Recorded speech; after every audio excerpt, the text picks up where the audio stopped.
My dear students, आप लोग कैसे हैं। तो आइए, एल्गी में आपको और परफेक्ट बनाने के लिए हमने कुछ क्वेश्चंस बनाए हैं और इन क्वेश्चंस को हम हल करते हैं जिससे हमारा ज्ञान एल्गी में बढ़ेगा। आइए हम क्वेश्चंस देखते हैं। पहला क्वेश्चन कहता है which genus is known as pond silk. कौन सा ऐसा जीनस है जो पानी में पाया जाता है और उसे हम कॉमन नेम में सामान्य भाषा में पॉन्ड सिल्क कहते हैं। ऑप्शन है यूलोथ्रेक्स, स्पाइरोगैरा, कारा और बट्रैकोस्पर्मम। तो इसका आंसर क्या होना चाहिए? इसका आंसर होगा स्पाइरोगैरा। स्पाइरोगैरा एक फिलामेंटस एल्गी है। देखिए ऐसी एल्गी, ऐसा जीनस है, अनब्रांच्ड होता है। और इस क्वेश्चन के साथ हम इसके बारे में भी आपको बताते चल रहे हैं जिससे आपको लाभ होगा। स्पाइरोगैरा अनब्रांच्ड है, फिलामेंटस है और इसमें इस तरह रिबन शेप्ड क्लोरोप्लास्ट पाया जाता है। ये देखिए, इस तरह का क्लोरोप्लास्ट इसमें पाया जाता है। इसकी जो सेल वॉल होती है 2 लेयर की होती है। देखिए इसकी जो सेल वॉल है ये 2 लेयर की होती है, एक आउटर है और एक इनर है।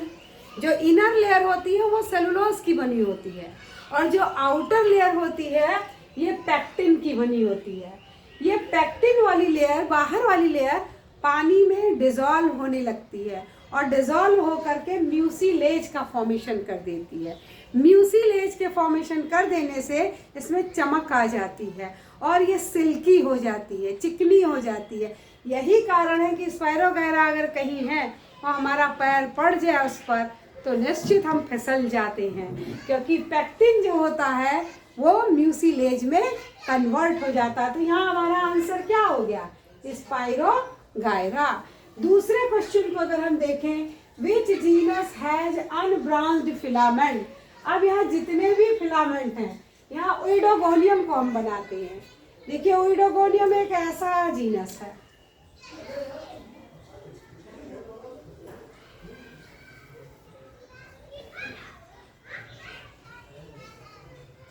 ये ओइडोगोनियम, ये मैंने ओइडोगोनियम का फिलामेंट बनाया।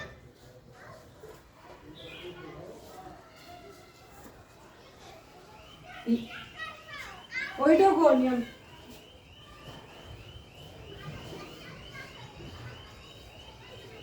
ये ओइडोगोनियम का फिलामेंट बनाया हमने।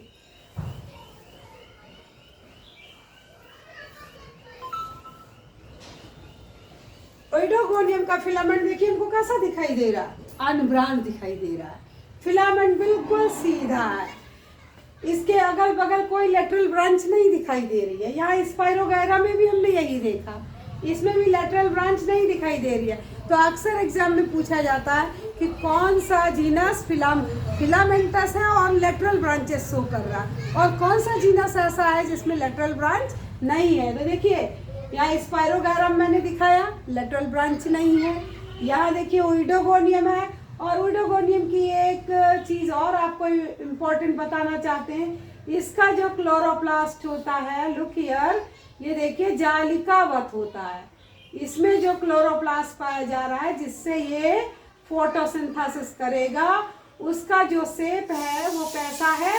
जालिकावत है, और सभी सेल में ऐसा ही होगा। तो यहाँ ये जालिकावत है, यानी रेटिकुलेट क्लोरोप्लास्ट। ये दूसरा क्वेश्चन अगर पूछ लिया गया कि ओइडोगोनियम में क्लोरोप्लास्ट कैसा होता है, तो आपको याद होना चाहिए कैसा है? ये रेटिकुलेट है, और रेटिकुलेट का मतलब क्या होता है? जालिकावत। जालिकावत माने जाली की तरह दिखाई दे रहा है। और यहाँ हम कैसा देख रहे हैं? स्पाइरल फॉर्म में है, रिबन लाइक है, ये रिबन की तरह है और स्पाइरल है। इस तरह हमको स्पाइरल फॉर्म में और रिबन की तरह दिखाई देता है। तो देखिए दोनों कैसे हो गए? अनब्रांच्ड हो गए। तीसरा अगर एग्जाम्पल लेते हैं तो ये देखिए जिग्निमा का एग्जाम्पल लेते हैं, तो जिग्निमा का जो थैलस होता है वो भी कैसा होता है, अनब्रांच्ड ऐसा होता है, और इसमें भी लेटरल ब्रांच दिखाई नहीं देती है। सारी सेल्स एक लीनियर फैशन में एक के ऊपर एक डेवलप होती है। यहाँ जो क्लोरोप्लास्ट होता है वो देखिए कैसा शेप है क्लोरोप्लास्ट का,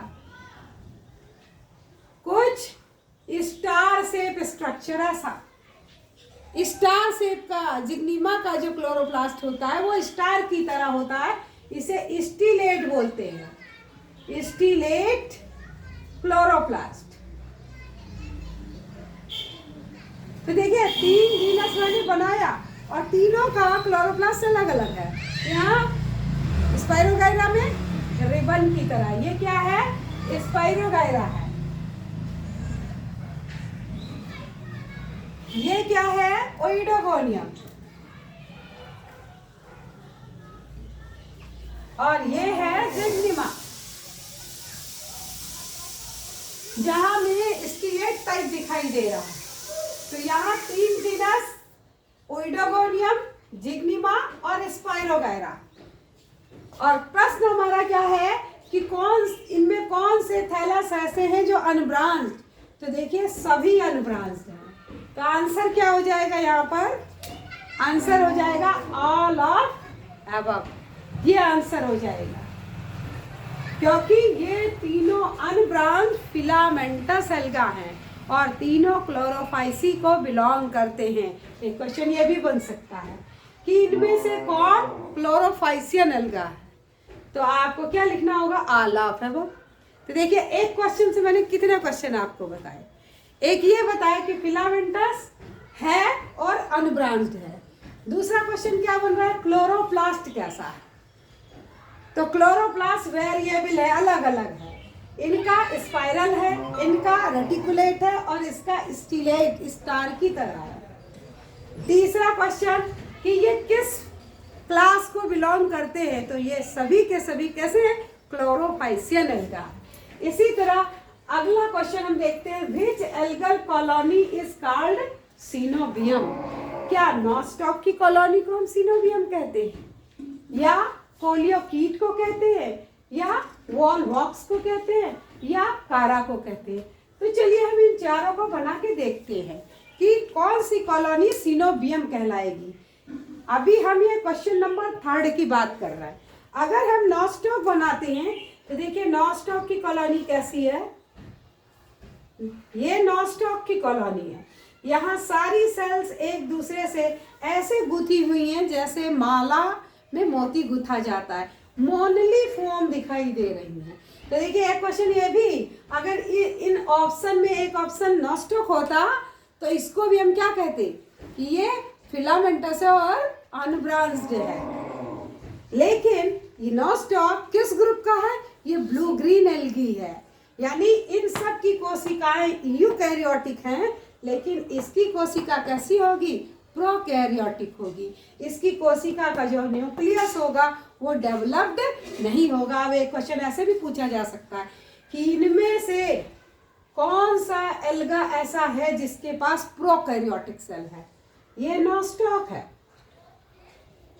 तो आपका आंसर क्या होना चाहिए, प्रोकैरियोटिक किसके पास होगा, नॉस्टॉक के पास, क्योंकि ये इंसिपिएंट न्यूक्लियस रखता है। प्रोकैरियोटिक कोशिका उसे कहते हैं जिसमें न्यूक्लियस का डेवलपमेंट नहीं होता है, इल डेवलप्ड अनडेवलप्ड न्यूक्लियस पाया जाता है। तो ये नॉस्टॉक की कॉलोनी मैंने बनाई। दूसरा देखिए सिनोबियम पूछ रहा है, सिनोबियम कौन है, तो हमें कोलियोकीट को भी देखना होगा। तो आइए हम कोलियोकीट को देखते हैं। मान लेते हैं कि ये एक पानी में बहता हुआ कोई एक्वेटिक प्लांट है, चाहे वो हम जलकुंभी को ही मान लें कि जलकुंभी का तना है और पानी में तैर रहा है। अब इसके ऊपर ये देखिए काई जम गई है, ये देखिए काई इस तरह इसकी सरफेस पे जम गई है। ये जैसे हम अपने दांत साफ करते हैं, हम अपना शरीर साफ करते हैं, जो पौधे हैं उनके पास ऐसा कोई सिस्टम नहीं है कि वो अपनी बॉडी को रोज ब्रश करें या साबुन लगा के नहाएं और साफ करें। तो यहाँ आई कॉर्निया जलकुंभी के ऊपर बहुत सारी काई जम गई है और इस काई ने क्या लिया, उस पर शेल्टर ले लिया, रहने की जगह ले लिया। तो ये कोलियो कीट है। क्या है ये? कोलियो कीट है। अब इस कोलियो कीट के बारे में हम एक बात और क्या जान गए, ये दूसरे प्लांट की बॉडी के ऊपर ग्रो करता है। यानी ये कैसा है? ये ईपी फिटिक एल्गा है। ईपी माने होता है ऊपर और फिटिक माने होता है फाइटोन, और फाइटोन माने होता है पौधा। यानी जब एक पौधा दूसरे पौधे के ऊपर ऐसे ग्रो कर जाए, केवल शेल्टर ले, तो ऐसे एल्गा को कहते हैं ईपीफिटिक। तो कोलियोकीट कैसा एल्गा दिख रहा है? ईपीफिटिक एल्गा दिख रहा है। नॉस्टॉक कैसा दिख रहा है हमको? ये फिलामेंटस दिख रहा है। तीसरा हम देखें वॉलवॉक्स है। अगर वॉलवॉक्स को हम बनाते हैं तो वॉलवॉक्स कॉलोनियल एल्गा है और इसकी सारी सेल बाहर फ्लैजिलेटेड होती हैं और ये पिन की हेड के बराबर साइज का होता है। पानी की सरफेस पे ऐसे ही लुढ़कता हुआ अपने फ्लैजिला की मदद से तैरता रहता है जैसे क्रिकेट की बॉल लुढ़कती है। तो ये वॉलवॉक्स है, ये वॉलवॉक्स हो गया। और चौथा जीनस यहाँ दे रहे हैं क्वेश्चन में कारा। तो कारा कैसा होता है? आइए कारा को भी हम देखते हैं। कारा अगर हम बनाएंगे तो देखिए कारा ऐसा होता है।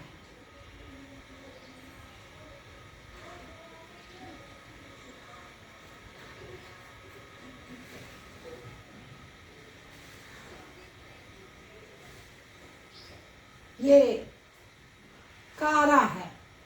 कारा एक छोटे से पौधे की तरह दिखाई देता है जबकि ये है एल्गा, लेकिन हमको बड़े से जैसे बड़े प्लांट होते हैं उस तरह का अपीयरेंस दिखाई पड़ता है। ये है कारा। तो अब आप देख लीजिए ये फिलामेंटस स्ट्रक्चर में है। यहाँ हम देखते हैं कि ये तो कॉलोनी के रूप में है और यहाँ ये देखते हैं ये कारा, ये फिलामेंटस है और लेटरल ब्रांच शो कर रहा है। और एक जीनस देखते हैं वॉलवॉक्स जो कॉलोनी के रूप में है और वॉलवॉक्स की कॉलोनी में जो नंबर ऑफ सेल्स होते हैं ये 1 2 3 4 अगर ऐसे हम गिने तो ये सुनिश्चित होते हैं और किसी में भी सुनिश्चित नहीं होते हैं। तो हमारे ऑप्शन क्या है? नॉस्टॉक, कोलियोकीट, कारा और वॉलवॉक्स। तो ऐसी कॉलोनी को हम सीनोबियम कहते हैं जिसमें सेल्स की संख्या सुनिश्चित होती है। वॉलवॉक्स में सेल की संख्या सुनिश्चित होती है। इनकी संख्या 500 से 60,000 तक होती है। तो ये संख्या अब 60,000 से ऊपर नहीं होगा या 500 से नीचे नहीं होगा। अलग अलग स्पीशीज में ये संख्या अलग अलग होती है। तो आंसर हमारा क्या हो गया? आंसर हमारा हो गया कि सीनोबियम जो होता है ये कौन होगा? ये वॉलवॉक्स होगा। यानी ये आंसर हमारा सही होगा। अगले क्वेश्चन की ओर अगर हम जाएं कि fusion between motile gamete of unequal size. हम जानते हैं कि जो एल्गी होती है उसमें 3 टाइप से सेक्सुअल रिप्रोडक्शन होता है। पहले सेक्सुअल रिप्रोडक्शन को हम कहते हैं आइसोगैमी और दूसरे को कहते हैं एन आइसोगैमी और तीसरे को कहते हैं ऊओगैमी। अब यहाँ देखिए जब मेल गैमीट और फीमेल गैमीट दोनों मार्फोलॉजिकल समान हो, एक जैसे हो और फिजियोलॉजिकल यानी फंक्शन में भी समान हो, जब बराबर साइज के हैं, दोनों फ्लैजिलेटेड है तो पानी में दोनों स्पीडली तैरने में सक्षम है। तो मार्फोलॉजी हो गई इनका स्ट्रक्चर और पानी में तैरना इनका हो गया फिजियोलॉजिकल कैरेक्टर। तो जब दोनों इस समान हो एक दूसरे से, ऐसे गैमीट मिलके जब जाइगोट बनाते हैं, इनके मिलने से जब जाइगोट बनता है तो हम आइसोगैमी कहते हैं। और जब एनाइसो में क्या होता है?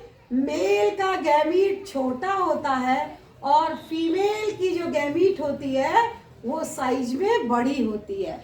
तो यानी एनाइसोगैमी का मतलब क्या हुआ कि जब स्मॉलर हो मेल और लार्जर हो फीमेल।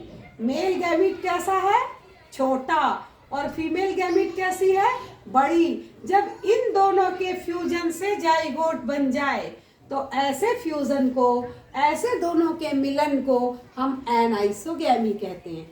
तीसरा हम देखते हैं ओवोगैमी। ये सबसे एडवांस टाइप का है।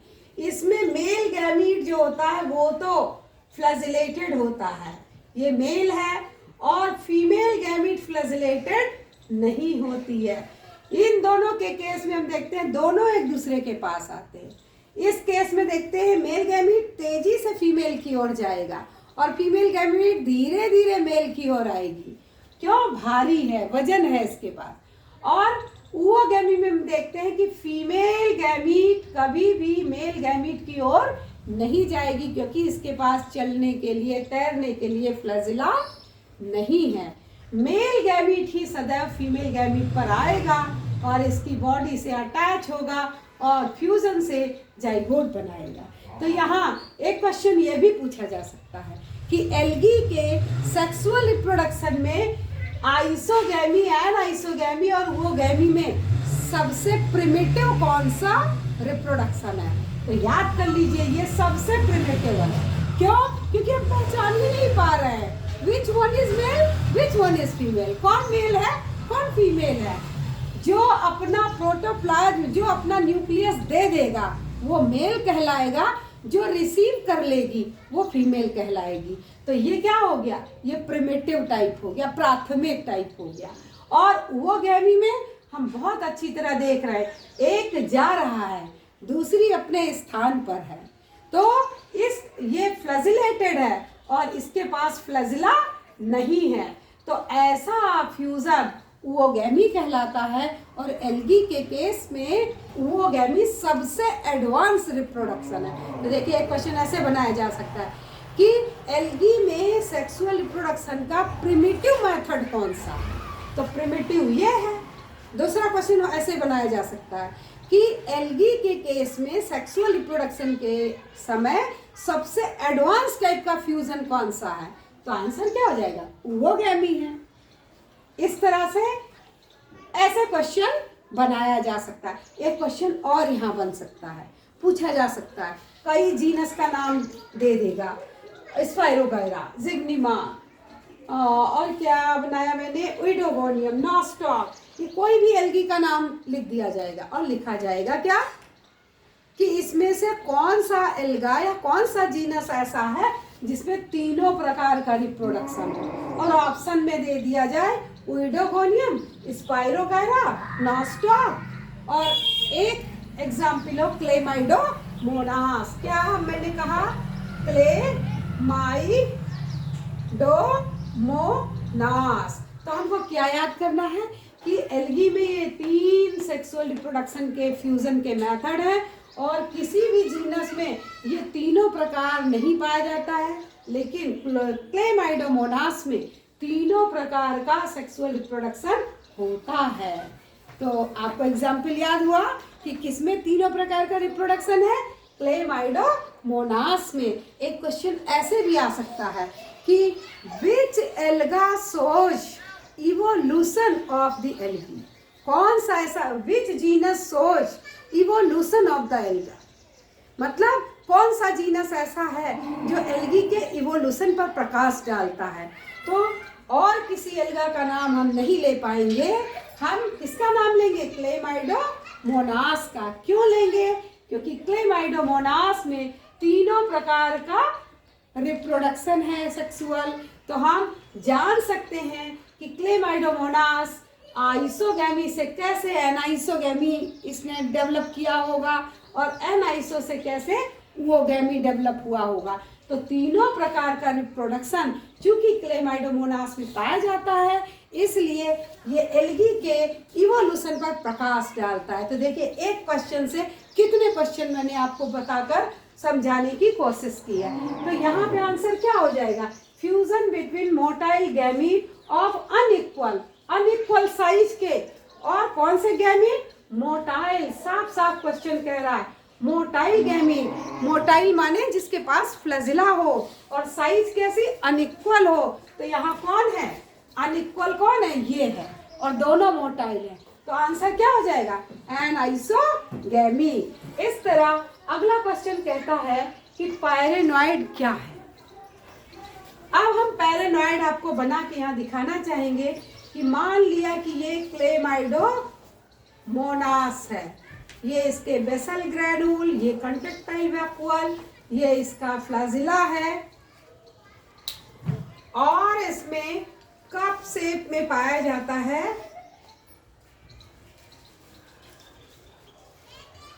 कप शेप में इसका क्लोरोप्लास्ट पाया जाता है। न्यूक्लियस सेंटर में होता है और इसके क्लोरोप्लास्ट में एक प्रोमिनेंट बॉडी दिखाई देती है। ये प्रोमिनेंट बॉडी चारों ओर से एक लेयर से घिरी होती है और इस बॉडी को हम कहते हैं पाइरेनॉइड। ये बॉडी बीच का जो पोर्शन है ये प्रोटीन होता है और जो चारों ओर से घिरा है लेयर पाई जाती है ये स्टार्च होता है। तो यहाँ क्वेश्चन क्या कह रहा है, कह रहा है कि पैरेनॉइड क्या है, क्या स्टार्च बॉडी है प्रोटीन द्वारा घिरी, स्टार्च बॉडी है प्रोटीन द्वारा घिरी। तो ये आंसर गलत है। दूसरा आंसर है protein body surrounded by fat. तो यहाँ फैट से तो घिरा नहीं है, तो ये भी आंसर क्या हो गया गलत हो गया। अगला आंसर क्या है protein body surrounded by starch. तो ये यहाँ हमने बताया आपको लाल वाला क्या है प्रोटीन और सराउंडेड बाय स्टार्च। तो यानी ये आंसर बिल्कुल सही है। इस आंसर को हम क्या कहेंगे कि ये आंसर बिल्कुल सही है। अगला क्वेश्चन कहता है which of the following is prokaryotic. ये अभी मैं बता चुकी आपको, नॉस्टॉक है, बट्रैकोस्पर्मम है, क्लोरेला है और कोलियोकीट है। यहाँ देखिए मैंने कोलियोकीट बनाया था और कौन सा ऑप्शन है बट्रैकोस्पर्मम। नॉस्टॉक देखिए यहाँ बनाया था मैंने और क्लोरेला कह रहा है। तो क्लोरेला देखिए एक ऐसा एल्गा है, ये यूनिसेलुलर ग्रीन एल्गा है, ये इसका न्यूक्लियस है और ये इसका क्लोरोप्लास्ट है। तो ये यूनिसेलुलर है, ये है क्लोरेला। तो देखिए क्लोरेला भी ग्रीन एल्गी है, ये हो गई क्लोरेला, ये भी ग्रीन एल्गी है।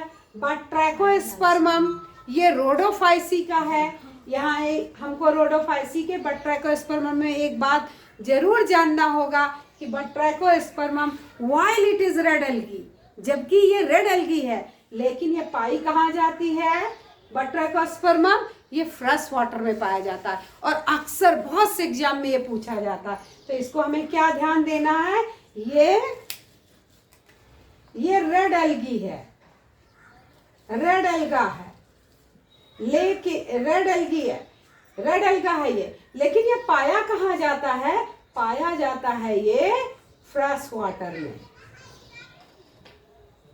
जबकि जो रोडोफाइसी के क्लास के मेंबर होते हैं वो सभी कहाँ पाए जाते हैं, वो समुद्र के पानी में पाए जाते हैं। तो बट्रैकोस्पर्मम को भी कहाँ पाया जाना चाहिए, समुद्र के पानी में पाया जाना चाहिए, लेकिन कहाँ पाया जाता है, ये फ्रेश वाटर में, हमारी नदियों में पाया जाता है। तो ये भी एक इम्पोर्टेंट क्वेश्चन बनता है कि कौन सी ऐसी रेड एल्गी है जो फ्रेश वाटर में होती है। तो दैट इज द बट्रैकोस्पर्मम। और यहाँ हमने कहा प्रोकैरियोटिक सेल। तो देखिए ये तो रोडोफाइसी का मेंबर है, क्लोरेला और कोलियोकीट यहाँ मैंने बनाया है, आप देख सकते हैं ये दोनों ग्रीन एल्गी है, क्लोरोफाइसियन एल्गी है।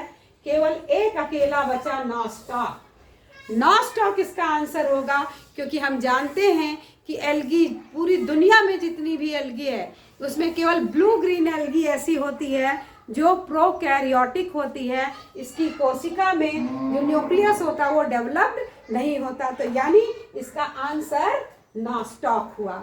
अगला question, the algae grow on the snow. कौन सी ऐसी एल्गी है जो बर्फ पर पाई जाती है? तो देखिए, ऐसी एल्गी जो बर्फ पर पाई जाती है, जैसे हमारा विश्व अगर हम देखें तो आर्कटिक और अंटार्कटिका, जहाँ बर्फ साल भर जमी रहती है, ऐसी जगहों पे जो एल्गी पाई जाती है उसे हम क्रायोफिटिक एल्गी कहते हैं। तो आंसर हमारा क्या हुआ? क्रायोफिटिक। लिथोफिटिक ऐसी एल्गी को कहते हैं जो चट्टानों पर पाई जाए, यानी रॉक्स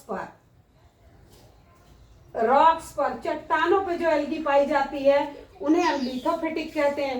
पैरासिटिक हम ऐसी एल्गी को कहते हैं, वैसे एल्गी पैरासिटिक नहीं होती है, केवल एक ही एल्गा है, सिफेलुरोस। और सिफेलुरोस जो चाय पत्ती का पौधा होता है, हमारा टी का पौधा होता है, उसकी लीफ पर रेड रॉट डिजीज कॉज करता है। तो यहाँ तो पूछ रहा है कि स्नो पर कौन सा पाया जाता है, तो ये भी आंसर गलत। या इंडोफिटिक, यानी किसी दूसरे प्लांट की बॉडी के अंदर, जैसे साइकस के अंदर पाया जाता है नॉस्टॉक, तो ये भी नहीं है। यानी आंसर कौन सा हुआ? कौन सी एल्गी पाई जाती है स्नो पर? मतलब उस ग्रुप को क्या कहेंगे, ऐसी एल्गी को क्या कहेंगे जो स्नो पर पाई जाएगी, उसे कहेंगे cryophytic. Development of zoospore is absent. किसमें जूस्पोर नहीं पाया जाता? तो देखिए, वाउचेरिया में भी जूस्पोर बनाते हैं, ओइडोगोनियम भी जूस्पोर बनाता है, और कोलियोकीट भी जूस्पोर बनाता है। तो कौन सा ऐसा एल्गा है जो नहीं बनाता है? दैट इज द कारा, यानी आंसर इज कारा।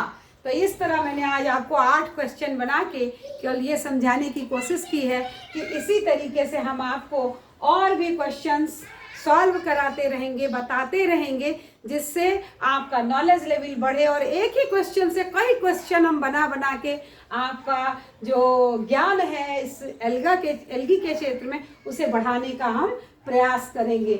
यहाँ अनइक्वल साइज में आंसर इसका कौन सा होगा? एनाइसोगैमी। Thank you.